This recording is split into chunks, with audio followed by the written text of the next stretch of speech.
My name is Maya Kendall. I am 28 years old, and 3 weeks ago, I overheard my own mother say I was too awkward to attend my sister's wedding reception at a five-star venue. I was standing in the kitchen rinsing a glass when her voice drifted in from the den. Your sister's fiance's family owns luxury properties. You'll make us look bad. Do you get it, Maya? Don't mess this up. She said it like I was a liability to be contained, not her child. My sister had just gotten engaged to the son of a resort magnate, the kind of family you read about in travel magazines. And suddenly, my chaotic tech consultant life in Denver was a risk to their polished new reputation. They didn't acknowledge that I spend my evenings rebuilding hospitality software and optimizing reservation algorithms. To them, I was just the awkward girl who talks too much about code at dinner and never dresses appropriately. So while they bought expensive outfits for a Valentine's Day wedding reception at an exclusive mountain resort, I was instructed to make excuses and stay away. They didn't want me at the reception. They didn't want me anywhere near the people they called sophisticated. And they definitely didn't want anyone discovering I was related to them. What they didn't realize was that those same sophisticated in-laws had been consulting with me for 8 months under my company name, trusting my systems to rescue their failing properties. And on the night they tried to exclude me, those in-laws ended up staring at a digital display wall, seeing my face and calling out my name in front of the entire crowd. Have you ever been treated like the family liability, only to discover you're the one keeping everything running? Stay with me, because the way this reception transformed from exclusion to vindication is something you need to hear all the way through. I didn't grow up believing I was awkward. As a child, I just thought I was curious. While other kids at our family gatherings played games in the backyard, I was the one sitting on the porch steps analyzing why some guests stayed longer than others and wondering why Aunt Rachel always complained about expenses. I asked questions that made adults uncomfortable. Why do you use that booking platform if they take 18% commission? Why do you say business is good if you're always stressed about cash flow? People chuckled, then stopped including me in adult conversations. My parents, David and Michelle Kendall, would pull me aside later. Maya, can you please just act normal for once? Smile, discuss school, don't interrogate everyone. Meanwhile, my younger sister, Jasmine, was everything they desired. She knew exactly when to laugh, when to compliment someone's outfit, when to ask about their recent vacation. At her college graduation lunch, I remember standing too close to the server station, asking about scheduling systems and labor costs, and bumping into a tray of soup. Hot liquid splashed across a guest's expensive blazer. The entire table went silent. My mother's face turned crimson. David grabbed my shoulder firmly and muttered, "This is exactly what I'm talking about. You don't fit in these environments." After that incident, I stopped attempting to belong at their type of gathering. Instead, I immersed myself in technology. In high school, I taught myself coding for entertainment. In college, while other students were posting photos from beach trips, I was debugging reservation systems for a small mountain lodge that couldn't afford professional help. I studied software engineering and hospitality technology, discovering that I could take broken systems and transform them into efficient solutions.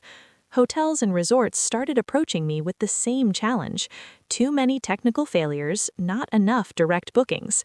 I would sit in my cramped apartment, staring at code at 2 in the morning, fixing bugs and implementing features until the booking numbers finally climbed upward. Back home in the suburbs of Denver, though, none of that registered.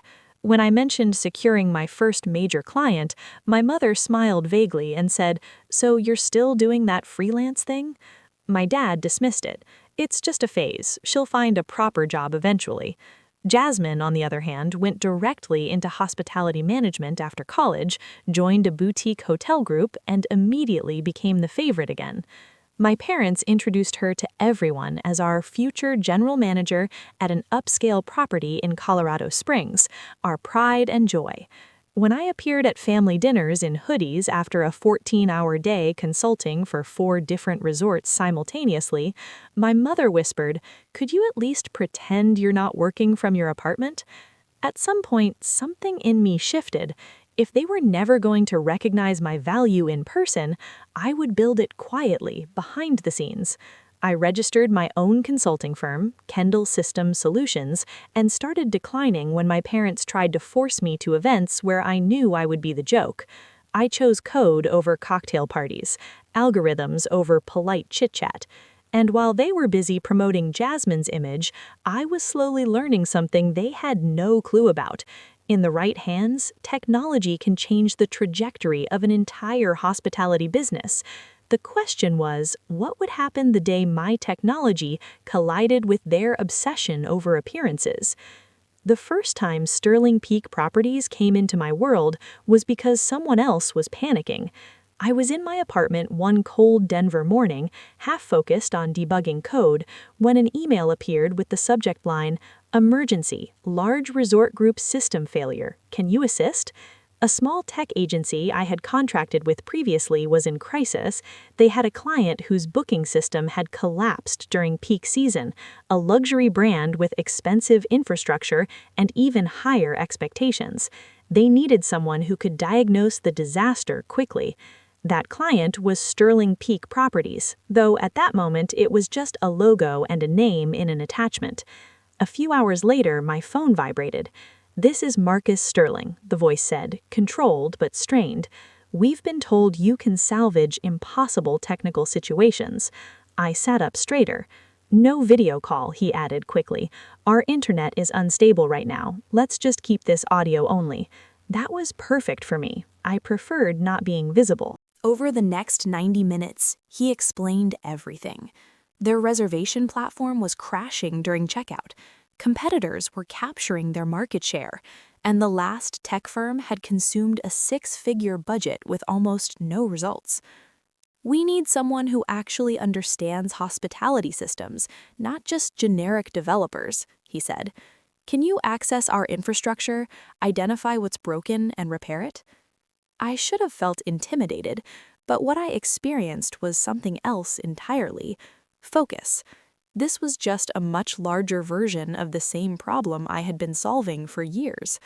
I requested access to their databases, API documentation, server logs, analytics platforms. Within days, I was examining months of technical debt, identifying issues no one on their team had caught. Their payment gateway was timing out during high traffic. Their mobile app was riddled with memory leaks. Their property management system wasn't syncing properly with their channel manager. So I built a solution. We migrated to a more stable payment processor with better redundancy. We refactored their mobile app's codebase, eliminating crashes and improving speed by 60%. I integrated their systems properly, so data flowed seamlessly between platforms, preventing double bookings and inventory errors. It was riskier than the safe maintenance they were accustomed to, and I told them that. Marcus paused on the call, then said, "If your assessment is accurate, we have nothing left to risk. Proceed." For the first phase of work, I even structured part of my fee as success-based. If I failed, I would earn minimal compensation. If it succeeded, both of us would benefit. The first 2 weeks, the metrics improved slightly. The third week, they surged dramatically. Booking completion rates climbed, direct revenue followed, and even the board stopped demanding explanations from Marcus. He called me late one night, his voice lighter than I had ever heard it. "You have no idea what you've accomplished for us, Maya. Our team is creating a technology showcase wall at our main resort to celebrate the transformation. We want your profile on it, your name, everything." I laughed and told him I preferred staying behind the scenes, but I sent over a professional photograph anyway, just in case they insisted. On the internal preview they emailed me, my photo sat there in a sleek digital frame with the caption, "Technology and Systems Strategist, Maya Kendall." I closed the file before I could overthink it. To me, it was just one more quiet victory no one at home needed to discover. What I didn't anticipate then was that the same revitalized resort company would soon host an elegant Valentine's Day reception, and at that reception, my polished younger sister, Jasmine, would marry a man named Connor Sterling, the resort heir my parents would adore long before they ever appreciated me. Jasmine called me about 4 months after that first major transformation for Sterling Peak. Her voice bright in a way I recognized from every time she thought she was moving up. "Hey, are you available for lunch? I have something to share." We met at an upscale cafe downtown, the kind of place with exposed brick and overpriced lattes. She arrived wearing designer jeans, even though it was a weekday afternoon, that practiced smile fixed on her face. I could tell before she spoke a word that whatever she was about to announce would make our parents extremely, extremely proud. She didn't even let me finish ordering. "I'm getting married," she said, presenting the words between us like an award. "To Connor. Connor Sterling." The name registered like a system alert in my brain. Sterling. As in Sterling Peak Properties? I asked carefully. "Yes," she said, eyes glowing. "His family owns this incredible resort empire. They host charity events and business conferences constantly. Dad is losing his mind, in a good way." I forced a smile. I had spent months inside that empire's infrastructure, preventing them from total collapse. But in Jasmine's world, I was always several steps behind whatever image she was projecting. "That's wonderful," I said. "I'm happy for you." We talked for a while about the proposal, about the ring, about how our parents reacted. Naturally, they were ecstatic.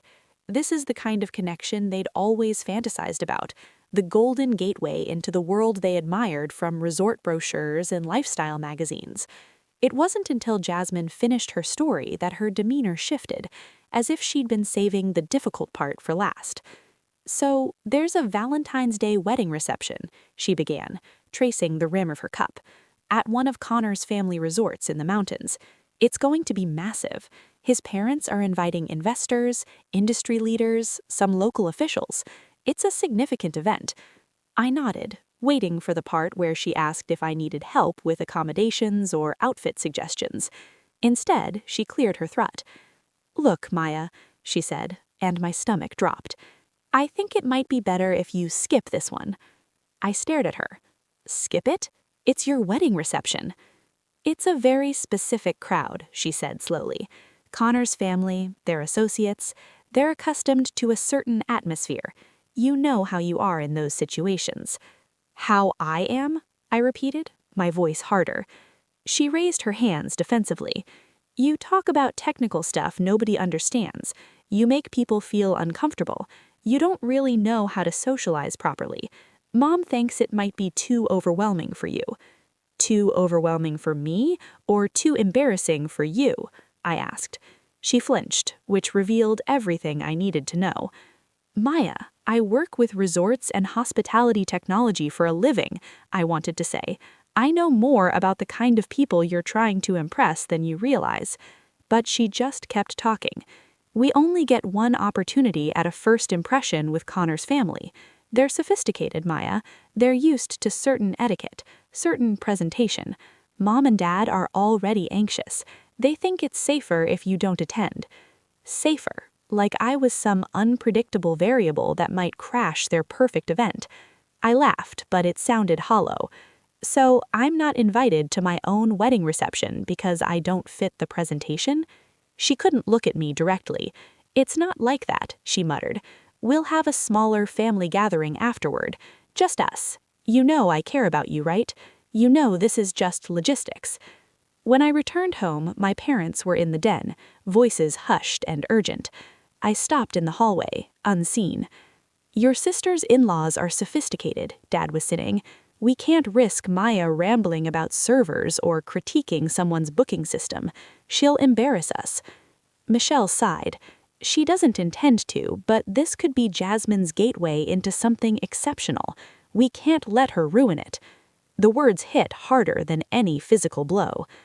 Upstairs, my laptop was still open on a dashboard from Sterling Peak Properties, the same logo that would be printed on the invitations to Jasmine's Valentine's Day reception. They were terrified I would embarrass them in front of the very people whose businesses I helped save. I closed my eyes and took a slow breath. Fine, I thought. If they want to exclude me, let them. They have no idea how insignificant their version of this story really is. They think this reception is about presentation. They don't realize that somewhere in the middle of all that champagne and elegance, my name is already displayed on their in-laws' walls, waiting to demolish their perfect little strategy. Valentine's Day came faster than I wanted it to. The week between New Year's and February 14th felt like suspension, like the world was waiting. My parents were busy around the house discussing flights and wardrobes and what gift would be suitable for the Sterlings. Jasmine sent me a photo of the invitation once, all embossed lettering and premium cardstock. "Wish you could be there," she wrote, as if that decision had been made very deliberately without me. On the morning of the reception, I watched them leave for the airport in their finest clothes. My mother in a new gown she absolutely could not afford without using a credit card. My father adjusting cufflinks he had purchased on clearance but pretended were luxury items. They waved and I waved back from the doorway, the problematic daughter who had been told to stay home for everyone's benefit. When the car pulled away, the house went quiet in a way that felt suffocating. That evening, Denver sparkled with Valentine's celebrations and restaurant reservations, but I stayed in my apartment with takeout and my laptop open on the desk. I tried starting a show, but my phone kept buzzing. Photos from my mother of the resort entrance covered in romantic lighting. Videos from Jasmine of champagne toasts, a string quartet. Connor walking hand in hand with her through a corridor lined with roses like they had stepped out of a romance novel. In one clip, I could hear my dad in the background telling someone, "That's my daughter up there. She's marrying into the Sterling family." I stared at the screen until the images blurred. They were inside the world they had always worshipped, and they had done everything possible to ensure I was nowhere near it. So I closed the photos and opened a different window, the analytics dashboard for Sterling Peak's Valentine's weekend performance. Real-time booking numbers flickered across the screen, rows of data reflecting reservations flooding into the same brand my sister was celebrating with while they posed for pictures. I watched occupancy rates climb and revenue graphs fill in, the lines I had helped optimize, turning into bonuses and celebrations for people who would never know my face. An email notification appeared in the corner of my screen. Subject line, year-end review and a special invitation. It was from Marcus Sterling. I clicked it open, half expecting a brief acknowledgement and a report. Instead, he had written a full paragraph about how transformative the past months had been, how the executive team had gone from panic to cautious relief to genuine confidence. "You didn't just fix some bugs, Maya," he wrote. "You changed the way we operate our entire business. We want to recognize that appropriately." There was an attachment at the bottom of the email labeled Technology Showcase Wall Concept.jpg. When I opened it, my breath caught. It was a rendering of the entrance to one of their flagship resorts, a long wall lined with digital displays, each screen showing a profile, a title, a brief description of the project. Near the center was my own photograph, more confident and polished than I felt in reality, beneath a caption that read, "Technology and Systems Strategist, Maya Kendall." The description underneath summarized the transformation I had led: payment system overhaul, mobile app optimization, system integration recovery. Guests would walk past this wall on their way into events and conferences, raising glasses under crystal chandeliers while my profile watched from the center. "We're planning to unveil this at a major partners and family event next month," Marcus continued. "We'd love to finally meet you in person, introduce you to some of the people whose livelihoods you helped protect." My fingers hovered over the keyboard. On my phone, another photo arrived from my mother, Jasmine and Connor embracing under a cascade of rose petals, my parents blurred in the background, eyes shining. I imagined that somewhere, not far from where they were celebrating, that wall would soon exist, my digital profile silently contradicting every narrative they'd constructed about me being inadequate. How ironic would it be if the place they were so desperate to shield from my presence ended up being the one place that insisted on displaying my face front and center? I replied to Marcus with a simple, professional acceptance, told him I'd be honored to attend when the time came. Then I set my phone face down, leaned back on my couch, and listened to the distant echo of fireworks outside. They thought they had erased me from this night, that they'd finally found a world elevated enough that I couldn't reach it. But the truth was sitting right there on my laptop screen in a digital frame, my name woven into the foundation of their shiny new life. They just hadn't realized yet that the person they were so determined to hide was already integrated into every layer of their precious, sophisticated circle, waiting for the moment the profile on that wall would shatter their perfect image. The weeks after that Valentine's Day felt like someone had quietly amplified the clarity of my life, while my family kept acting like I was still struggling in obscurity. Sterling Peak Properties signed an extended contract, then another, pulling me into discussions about expansion, new properties, even technology partnerships. I was suddenly on strategy calls about launching resorts in Arizona and the Pacific Northwest, running simulations on what would happen if they rebuilt their entire loyalty program infrastructure. My days blurred into code reviews and architecture diagrams, the kind of work people in my field aspire to. My financial situation reflected it too. I traded my old sedan for a reliable electric vehicle, finally upgraded to a 2-bedroom apartment that didn't feel like it might have electrical fires, invested in proper office furniture. I did all of that quietly, no big announcements, no social media celebrations. I knew exactly how my parents would respond if I tried to explain technology retainers or equity partnerships. They would smile, nod, and suggest I consider applying for a stable position at a local company. Meanwhile, Jasmine's life looked like a curated feed. My mom sent me constant updates, photos of her and Connor at gallery openings, charity galas, luxury getaways, screenshots of articles mentioning the Sterling name with captions like, "Your sister was featured last night, can you believe it?" Over Sunday dinners, when I did attend, the conversation centered around wedding details and honeymoon plans, and how amazing it would be that our family would soon have access to events where people wore designer labels and discuss investment portfolios. Once, over roast chicken, Jasmine said, "Marcus is bringing in some kind of technology genius for their digital transformation strategy. Person's basically a wizard with systems. If I network properly, I could end up consulting on some of those projects." I took a slow sip of water to hide my reaction. Mom looked impressed. "See, that's the kind of environment you want exposure to. People who know how to create opportunities."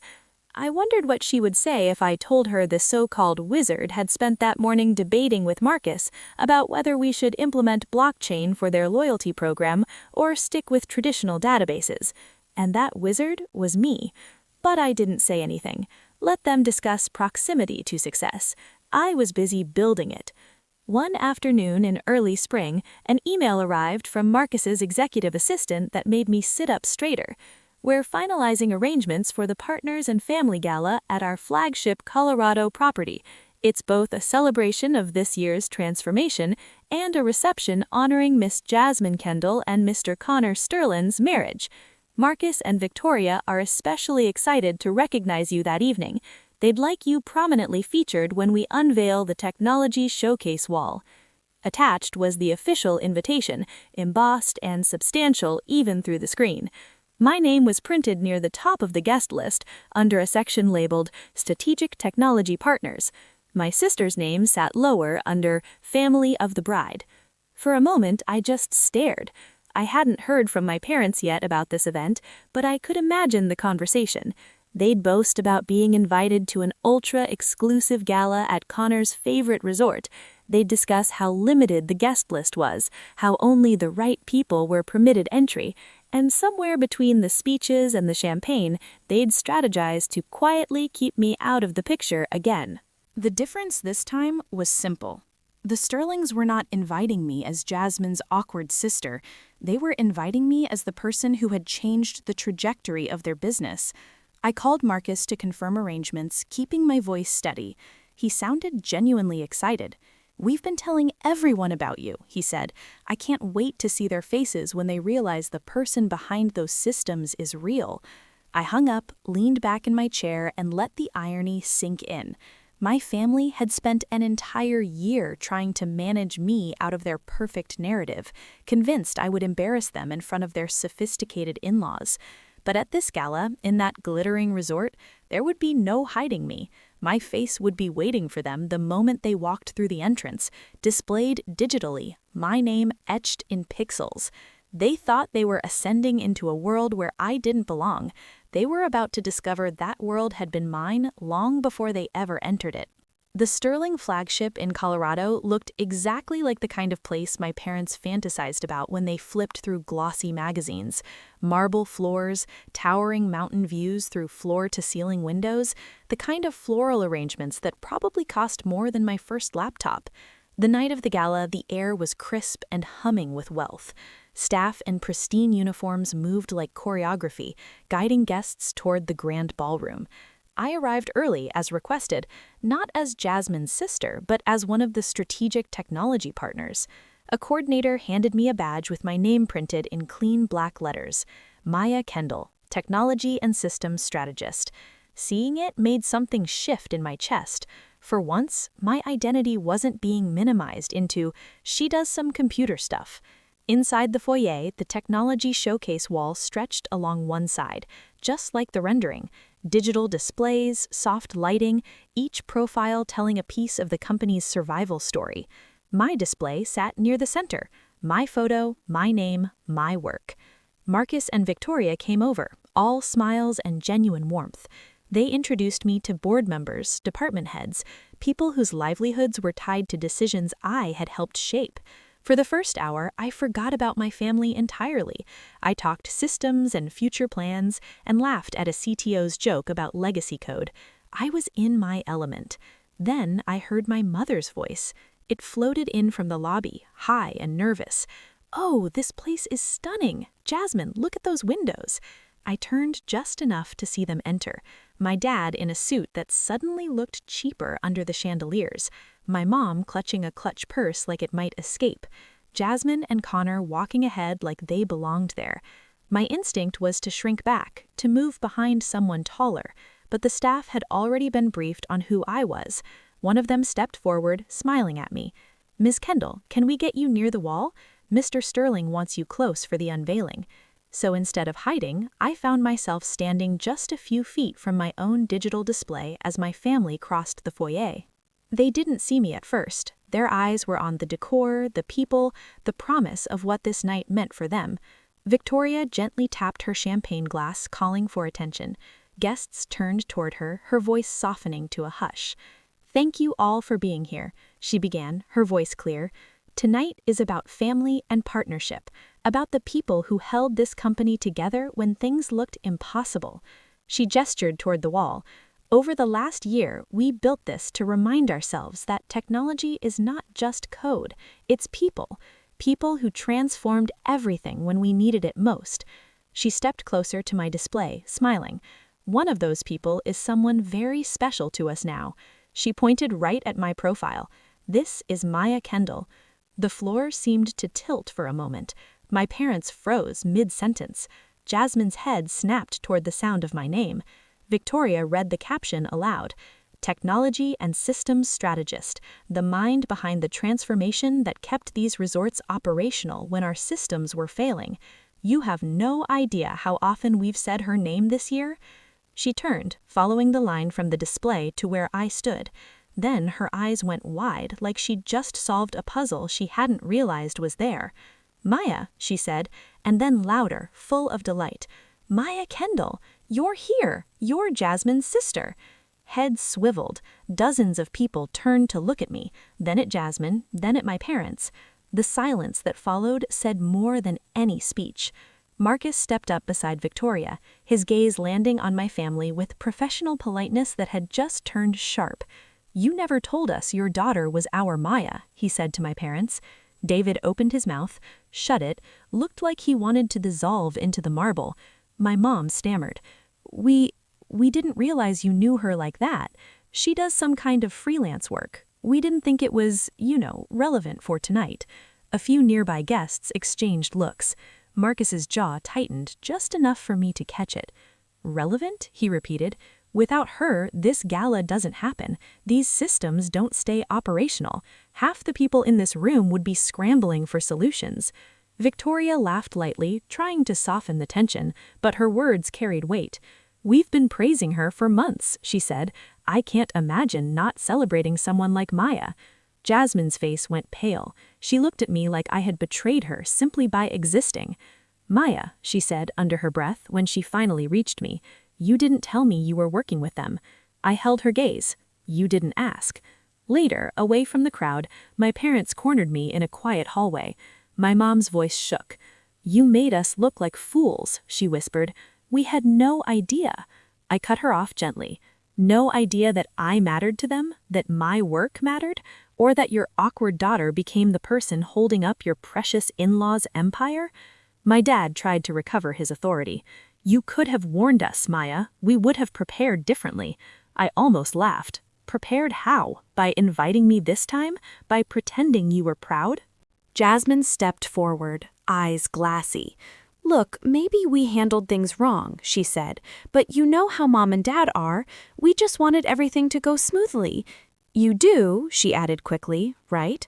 Want to be part of this family?" That was the moment something inside me settled. I realized I'd spent years twisting myself into knots, chasing a version of belonging that always came with conditions. Don't say too much, don't ask the hard questions, don't outshine the person they decided was the star. I took a breath. "I will always be your sister," I told Jasmine, "and I will always be their daughter. But I'm done begging to sit at a table where the price of admission is pretending I'm less than what I am. I'm not going to shrink anymore so you can appear bigger." My mom's eyes filled with tears. "Maya, we were just afraid," she said quietly. "Afraid you'd embarrass us." I nodded. "And tonight, you found out the only thing embarrassing was how little you believed in me. That's on you, not on me." Back in the ballroom, when Marcus introduced me on stage as a key technology partner, the applause felt different than any approval I had chased growing up. It wasn't polite clapping from relatives who barely listened. It was people who had seen the results and valued them. People who didn't care if I wore the wrong outfit or talked about technical stuff, as long as I showed up with the kind of expertise that kept their businesses running. Standing there, under that soft amber light, I understood something I wish someone had taught me years earlier. Sometimes the most powerful revenge isn't dramatic or cruel, it's choosing to stop handing your worth to people who only know how to discount it. It's letting your success speak in rooms where they never thought your voice would be heard, and refusing to dim yourself just so insecure people can feel tall. If your family has ever made you feel like the awkward one, the extra one, the one who needs to be hidden so they can look good, I want you to hear this. Their inability to see your value does not erase the value itself. You are allowed to build a life that honors who you are, even if that means creating distance from the people who taught you to doubt it. You're allowed to love them and still say no when their expectations crush you. In the end, my parents had to walk past that digital display of me every time they moved through the resort that night. My name displayed on the wall of the world they worshipped. They were the ones shrinking, avoiding eye contact, rehearsing apologies. I just kept walking, shoulders back, finally understanding that the real transformation wasn't getting accepted by them, it was learning to accept myself first. And if you've ever been the one they tried to hide, I hope my story reminds you that you're not alone. Tell me in the comments if you've ever had to distance yourself from people who didn't see your worth. Maybe your story will be the thing that helps someone else finally stand up for theirs.